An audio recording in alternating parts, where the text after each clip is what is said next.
Mapagpalang tanghali po sa ating lahat, sa mapagpalang araw. Yan. Ngayong araw, dito tayo sa bukid. Ayan, pinasok na tayo ng mga kambing. Itong mga kambing nasa kabila pa to, pero napunta siya sa dulo ng bukid. Diba? Pagpasok mo ng entrance, andito po sila sa dulo. So papalabasin natin sila. Sila oh. Po sila. Stoy, lumabas nga kayo dito. Hindi naman kayo taga dito eh. Ayun sila oh, dami nila oh. Lumabas kayo dito.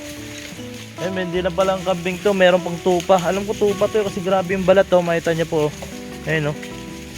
No? Grabe. Hindi naman kayo taga dito ah. Lumabas kayo doon. Ayun oh, meron nakamalaki oh. Ayun oh. Yan sila. Din. Yan sila oh. Maiwan dito. Kakambingin natin to. Maiwan dito. Magiging lutong kambing kayo. Ang tawag sa kambing na ano? Papaitan. Yan. Ito, ang cute pa na ito.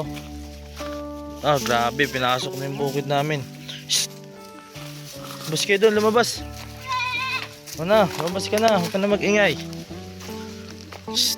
Oh, ginawa na nila tong yung bukid dito sa ano. Ginawa na nilang ano to.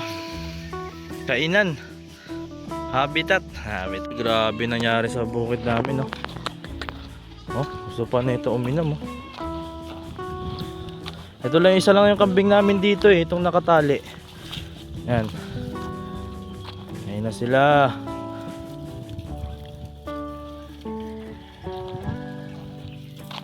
Yung pinakamalaki oh. Ano, yung lalabas? Papaitan talaga kayo mamaya. Ito, iwan to. Iwan to, cute eh. Cute tong kambing na to eh, iwan ka. Cute ka eh. Nahuli ko oh. Ang cute na ito eh. Ang cute. Anong gusto kong kunin? Grabe, napakalaki na ito oh. Uy, pinakakalaki. Grabe. Basta kayo. Ayan, siksikan po sila sa ano. Narangan ko na po yan kahapon eh. Grabe, dito pa rin sila dumaan. Narangan ko na yan eh. Si Bubbles, nandito pa si Bubbles. Oh, lumalabas yung ano. Sige, kung ganyan yung balak mo sa kambing namin, sige lang, lahian mo lang para manganak yung kambing dito. So ito lang yung ano natin ngayong vlog. Ngayong vlog natin, ito yung intro natin. Kasama natin yung mga kambing. Yun. Pero ito yung napakahalagang araw para sa atin. Kasi ngayon ko babanggitin kung bakit di tayo nakakapunta sa Business Family. Mas mamaya sasagutin natin yung mga ilang katanungan. Tapos meron po kasi akong ano, ikukwento na surpresa na hindi pa natutuloy. Yan oh. Hindi pa natutuloy yan oh. Yan po yung kambing oh. Gustong kastahan yung kambing ng tito ko. Sila guys. Naipit yung dalawang malaki. Yan na, nakalabas na yung isa. Ito yung narangan ko na to kahapon eh. Labi kayo. Narangan ko na yung kahapon. Siniraan nyo pa rin. Nga po, tutuloy na po natin yung usapan. Medyo mainit lang dito sa bukid ngayon kasi tanghaling tapat. Pero mahangin pa rin naman po. Magpapakain lang po kasi ako ng baboy dito ngayon. Lalagyan ko na rin po ng tubig. Yun, nakabukas pa po pala yung ilaw doon. Papatayin din natin. Kasi umalis po sila ng maaga dito. Ang kulit ng tunog ng ano. Hindi nga to kambing no, tupa. Iba po yung tunog. Oh, iba po yung tunog. Siya po yung naiwang mag-isa dito na naipit. Mamaya ayusin natin. Ano lang natin yan? Parusa. Bigyan natin siya ng parusa kasi pasok ng pasok dito. Pero mamaya tatanggalin din po natin yan. May parusa pa eh na. So ngayong araw, magpapakain muna tayo ng baboy. Siguro panghuli ko na papakain yung baboy. Sabihin ko na sa inyo kung anong dapat kong sabihin. Yan. Kung anong dapat sabihin eh no. Yan, sa mga nagtatanong kung bakit di po pupunta sa Business Family, Ito na po yung kasagutan. Yan, lalagay lang natin yung camera dito. Yan. Ingay ng kambing. Kambing ba yan? Goat tsaka sheep. Yan, goat tsaka sheep. Yun, mga ka-business, mga kapapi, ngayong araw yung tatalakayin natin. Kasi meron ako talagang hinandang sorpresa kay Kuya Ka-business. So dumadalaw po talaga tayo sa Ka-business house. Kumbaga hindi lang tayo nakakapag-vlog, no? Minsan kasi sumasabay din po ako sa kanila pag merong aktibidad sa church. Kasi alam niyo na hindi madamot ang Ka-business family sa mga ganung bagay. Kasi meron silang mga sasakyan, no? Nakikisabay po tayo. At kahapon may vlog po sana ako dun sa Ka-business house. Parang meron lang akong gustong rinig o palasap kay Kuya Ka-business na aking sulat galing puso, no? Sa mga di po nakakala, meron po talaga akong yung sinasabi ko pong pasabog ay sulat ko po kay Kuya Ka-business. So yun, sasabihin ko na, kumbaga nagkaroon na kasi ng problema kahapon, no?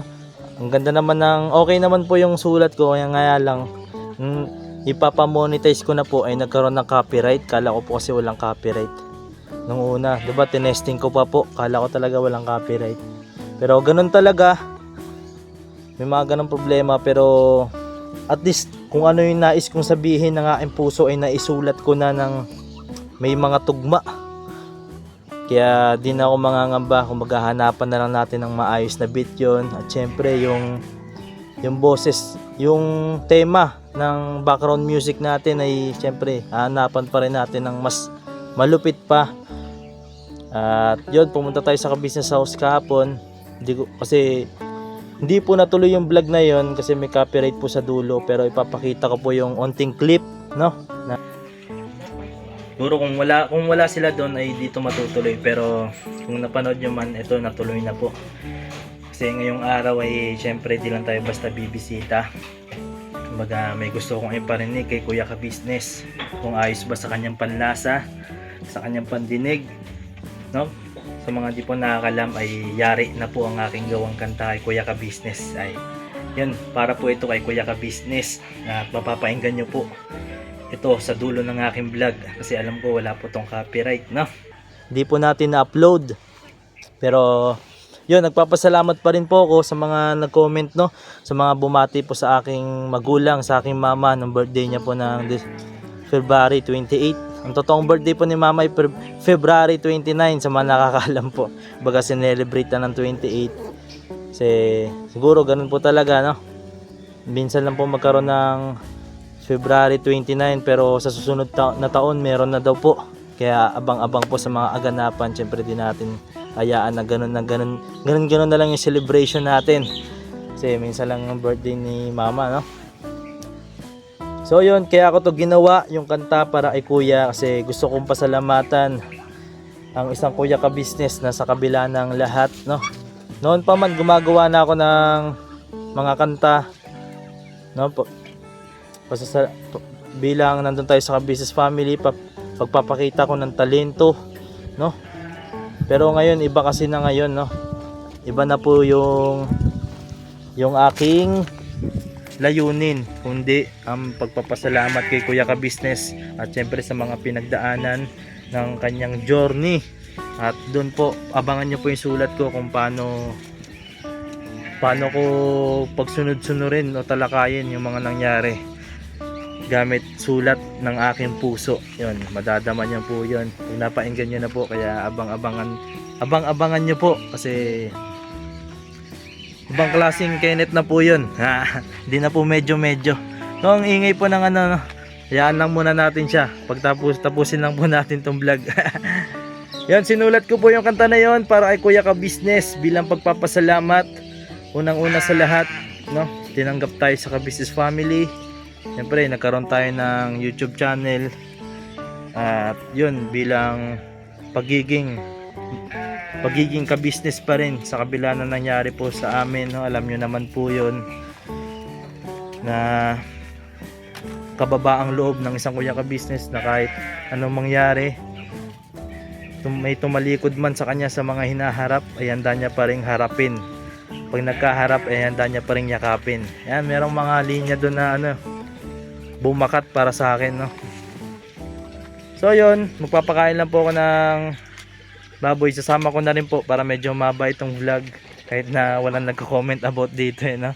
Siyempre para masaya lang yung ating vlog at tuloy-tuloy na siguro tong vlog natin. Meron lang tayong pagkakataon na panghihinaan. Siyempre hindi natin maiwasan na mapanghinaan. Minsan wala tayong mai-vlog kasi dumadaan tayo sa down times, pero di natin nahayaan na magtuloy-tuloy yun. Siyempre kailangan din natin magpahinga at makapag-isip ng maayos. Siyempre na-miss ko po kayo, kaya maraming salamat po sa bumati po sa aking latest vlog, no. Yung upload ko po tungkol kay mama, yung sorpresa ko, yung sorpresa ng family namin. Grabe, napakadami rin pong bumati, kaya maraming salamat po sa inyo. So yun pa, ito po yung papakainin natin baboy. Buti nasa bukid po yung baboy na, kasi medyo maamoy na. Maamoy na kayo, ha. Tinaob nyo pa yung batya. Tinaob po nila yung batya. Diyan po ilalagay yung tubig. Dito sa gilid yung kainan nila. So yun, alright. Salamat sa pananatiling panonood, sa pagsuporta sa akin sa mga vlog. Siyempre, I love you all.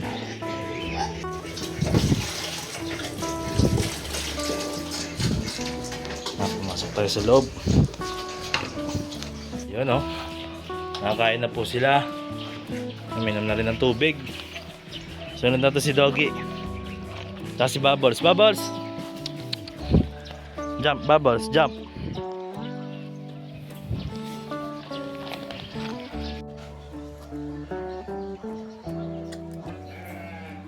Yan, alright na. Napatay na natin yung ilaw.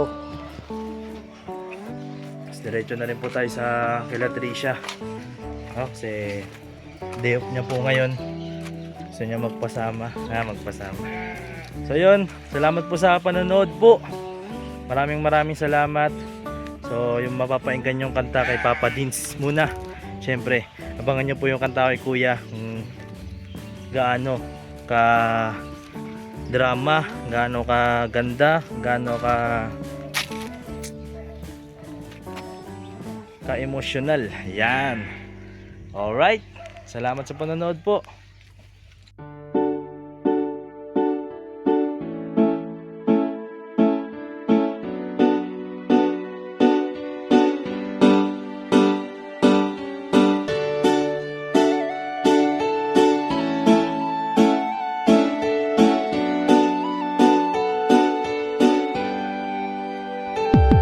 Papa Dins, ikaw ang aming dapat na tularan. Papa Dins, ikaw ang matatag na minsan di ka talagang maaasahan. Maging ang payo mo, patunay lang. Papa Dins, ikaw ang idol ko. Papa Dins, dapat ka sa iyong mga natulungan. Papa Dins, ikaw ang aming dapat na tularan. Talagang maaasahan. Maging ang payo mo, patunay lang. Papa Dins, ikaw ang idol ko. Gusto ko lang pasalamatan mga kagaya mo. Ikaw ang dapat na tularan at iniidolo ng karamihan sa tunay na buhay na ito. Salamat sa iyo, Papa Dins. Ikaw ang idol ko, ang dami mo nang natulungan, at yun ay may katibayan. Aking napapanood, mga nahihirapan sa buhay, ay tunay na iyong sinasagip nang hindi nanghihingi ng anuman ang kapalit. Marami ka ng pinag-aral, binigyan mo ng gabay, at ang hangarin lamang sila ay magtagumpay upang ang mga pangarap kanilang mabot kamay. Dito ka nagsimula at ito ang ginawang tulay. Kung anong meron ka ngayon, Pops, deserve mo yan. At ang aming hiling, ikaw ay mag number one. Ikaw ang tunay na bida ng istoryang to. Sana dumami pa ang mga kagaya mo. Papa Dins, ikaw ang aming dapat na tularan. Papa Dins, ikaw ang matatag na minsan di ka talagang maaasahan. Maging ang payo mo, patunay lang. Papa Dins, ikaw ang idol ko. Papa Dins, dapat ka sa iyong mga natulungan. Papa Dins, ikaw ang aming dapat na tularan. Talagang maaasahan. Maging ang payo mo, patunay lang. Papa Dins, ikaw ang idol ko. Mabuting hangarin, minana sa magulang, ang iyong layunin nating kapwa matulungan. Mga galing sa ilalim may iyong inaangat, kahit na ang daladalang pasan ay mabigat, hindi sapat sa iyo ang tulong na ganun na lang. Patuloy mo pa silang pinabalik-balikan, kaya marapat lang ikaw ay aming dapat kahangaan. Patunay na hindi mo sila pinapabayaan, marami pa sa iyo ang tao na nangangailangan. Alam ko ding hangad ko na sila ay matulungan. Patuloy ka pa sanang gumawa ng kabutihan, at Ama na ang bahalang sa iyo ang magsukli niya. At bago matapos itong sinulat ko, gusto ko lang pasalamatan mga kagaya mo. Ikaw ang tunay na bida ng istoryang to. Patunay lang Papa Dins, ikaw ang idol ko. Papa Dins, ikaw ang aming dapat na tularan. Papa Dins, ikaw ang matatag na minsan di ka talagang maaasahan. Maging ang payo mo, patunay lang Papa Dins, ikaw ang idol ko. Papa Dins, dapat ka sa iyo mga nagtulungan. Papa Dins, ikaw ang aming dapat na tularan, talagang